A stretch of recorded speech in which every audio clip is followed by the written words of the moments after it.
These are the basics of how to go from high school to a pre-med college student. So I like to think of the application process and resume building of high school as split into three categories: your core requirements, your check marks, and finally your application. So let's talk about those in that order. The first thing we should talk about is the core requirements that you need to get into a decent pre-med college. And these fall into four categories: your GPA, your AP/IB tests, the SATs or ACTs, and your Keystone extracurricular. A lot of these are pretty self-explanatory, but I'll go over them quickly now. So let's talk about GPA first. Your GPA is your grade point average. It is how well you do in your classes, and you want this to be as high as possible to get into the best college possible. There are many variations on how GPA works depending on your school.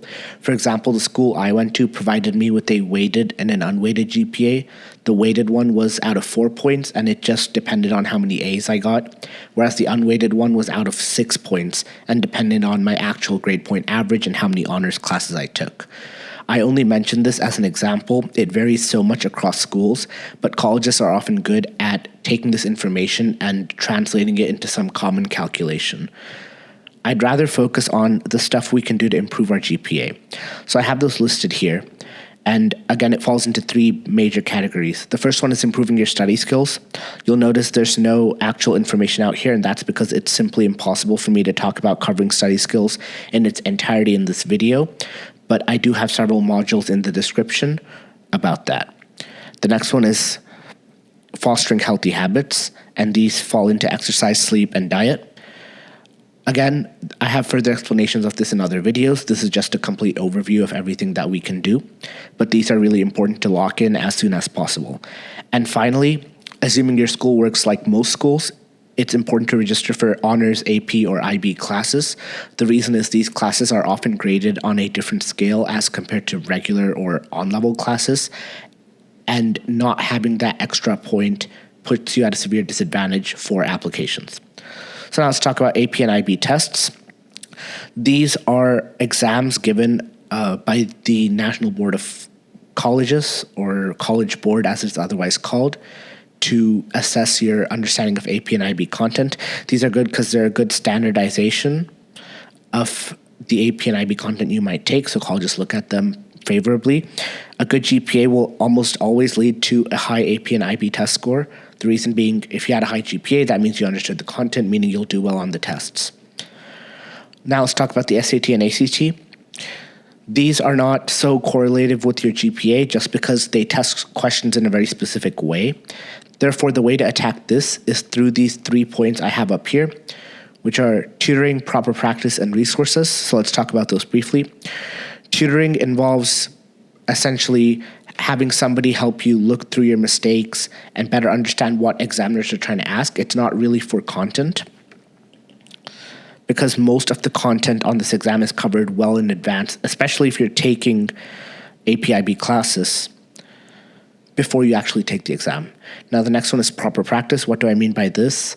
Well, again, all of this has gone into even more detail in other videos, but for now, the main tenets of this are practicing as if it's test day, so not looking at answers and simulating the testing environment as best as possible, and then properly reviewing your exams. Most students don't take the time to actually review exams once they're done, which is difficult, of course, because they're quite time intensive and you feel quite drained afterwards. However, it's very important to do this, especially with the tutor, so that you know what's going on and what you can fix. And then finally, resources. These are the practice exams, practice material, and books that you use. College Board releases quite a few, so that's obviously an A-tier resource, but then there are also companies like Princeton, Kaplan, Berkeley 2 Academy that give tons of resources that are really powerful. All right, now let's talk about the Keystone extracurricular. This is probably the only foreign item on this list for you. I didn't know that you were supposed to have a Keystone or extracurricular back when I was in high school, but luckily it worked out for me. However, I do think it's important to know about it in advance just so you can prepare appropriately, so let's talk about it now. The Keystone extracurricular is an extracurricular activity that makes up the keystone of your entire application, as the name implies. It is of extremely high importance, and it's often neglected by students for other cores like GPA or SATs or standardized exams. And while those are important, this one is just as important as those. I realize that not giving you a concrete example of Keystone extracurriculars makes this discussion a bit difficult, so I'll tell you what I did. I personally participated in science fair for 3 out of my 4 years of high school, and I did really well in science fair. I managed to go and get first in the Texas State competition in my category, which is a significant accomplishment, and other students I know who did really well in science fair managed to either perform similarly or attend the International Science Fair, known as ISEF. Now, I think this was a good extracurricular because it showed academic achievement, and it also showed dedication and work towards some goal for an extended period of time. Now, just because I said that, you don't have to now go do science fair, but you have to do something, and step one of that is planning. So you want to find some activity and set a goal for it. And then you want to immediately turn that into scheduling. Now, it's very important to remember that this activity is going to evolve with time, and there's no guarantee that the one you initially pick will be the one you go with. I didn't, quote-unquote, pick science fair as a keystone activity. Instead, I tried it out, and when I did well, I pivoted and made it my keystone activity. Something similar may happen to you. However, it's important to constantly be on the lookout for this. And if you don't have it by the time you're halfway through 10th grade, it's time to start intentionally doing something about it. So that's the core basics. Now let's talk about our check marks. Check marks are things on an application that you essentially need to fill out just for the sake of it. You need some activity on here, and even if that activity isn't the most impressive thing ever, you need to doll it up a little bit. However, you don't want to invest as much time into these check marks as you are going to invest into the other two categories. So let's go through these check marks. The first one is leadership. Leadership is important because so many schools, especially Ivies and high-tier schools, envision their students as the leaders of the future. They envision their students as the top of the top, and they really want to see your ability to help and conduct operations with other people. So let's talk about how we get leadership. The most obvious one that everyone talks about is clubs. Clubs are school activities that essentially have some organizer and some elected position.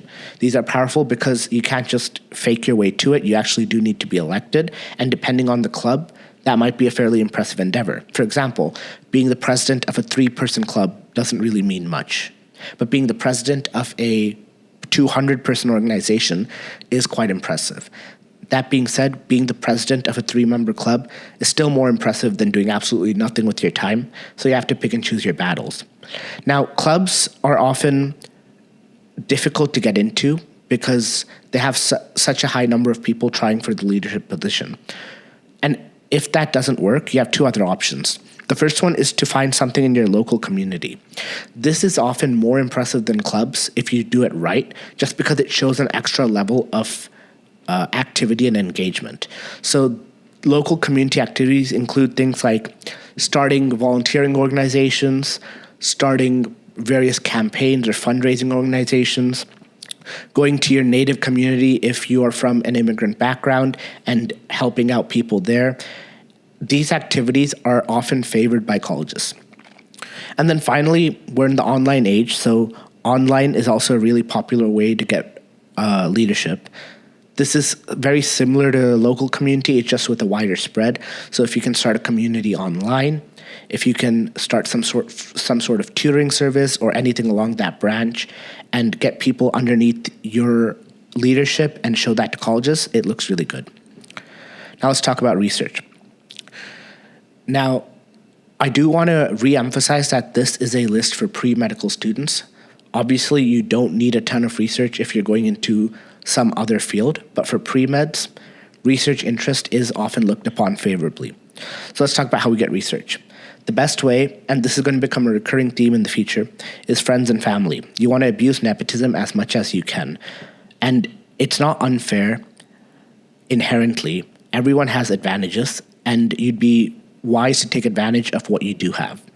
Now let's talk about summer programs. If you don't have friends and family, these summer programs are various opportunities offered by very high-tier colleges, such as MIT, UT, Stanford, etc., that provide intensive research experience over a summer. Now, they do have applications and they do have deadlines, and they are very, very difficult to get into. In fact, MIT RSI, which is one of the most difficult to get into research programs for high school students in this country, has a lower acceptance rate than MIT itself. Now, finally, if those two don't pan out, you have cold emailing. This is where you just send an email to a professor and you hope they respond. If they don't respond, you send a follow-up, and then you send one more follow-up a week later and drop it there. You gotta basically just hit hard volume here. And by that, I mean just email a large number of professors and hope that eventually somebody will respond. I volunteered and researched with a professor in a fruit fly lab in college, and he would often tell me stories about various high schoolers who emailed him and worked with him for a couple summers and ended up getting a publication, which of course is the best outcome of research for a high school student. Now let's talk about volunteering. There's nothing underneath this label here, and the reason for that is it's really self-evident.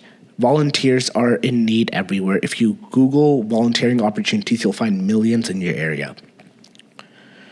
All right, finally, let's talk about academic achievement. The first thing to point out here is standardized exams. AP exams and IB exams and high SAT scores all show that you have some form of academic achievement. But outside of that, competitions such as science fair, which I mentioned earlier, and then UILs, which are also, competitions, show academic achievement as well. On top of this, there are many other opportunities. However, those vary by region and by school. So this is just a general overview to give you some ideas to start getting thinking. Now, the last thing I'll talk about for pre-med is shadowing. Now, shadowing is quite a rare opportunity. It's not super needed. There are many students who get into Ivy League colleges without shadowing for pre-med. However, it can never hurt. Now, the best way to do this is through friends and family. And in fact, for high schoolers, I would almost say that's the only way, because most shadowing opportunities are kind of dedicated to undergraduate students trying to become doctors, and high schoolers typically get pushed out of the way. If you have friends or family in medicine and they're willing to let you shadow them, you really should go for it. Now, I've heard that some people ask their own doctors, so their own cardiologist or primary care doctor, if they can shadow and have some success there. If you have a strong relationship with your doctor, that's an option. However, like I said, again, it's not really needed. The one exception is if you want to do a BSMD program. So what is a BSMD program? A BSMD program is a program where you have a direct pipeline from college to medical school. You typically do a shortened college session, so 2 to 3 years instead of 4, and then automatically, assuming you meet certain prerequisites, get accepted into a corresponding medical school. So for example, there is a program called the Rice-Baylor BSMD program, and essentially it is a couple years at Rice University, which is already a high-tier college, and then assuming you do well on your MCAT, which is the SAT for basically college students going into medicine, and you have a high enough GPA, you automatically get into Baylor Medical School, which is known as probably the best medical college in the state of Texas and one of the best medical colleges on the planet. So if you're trying to get into a BSMD, then yes, you need shadowing, or you highly should get shadowing. But if you're not trying to get into a BSMD, sweat it the least. Now, just going back to the macro here, I do want to emphasize that one of these check marks is going to end up becoming your keystone activity.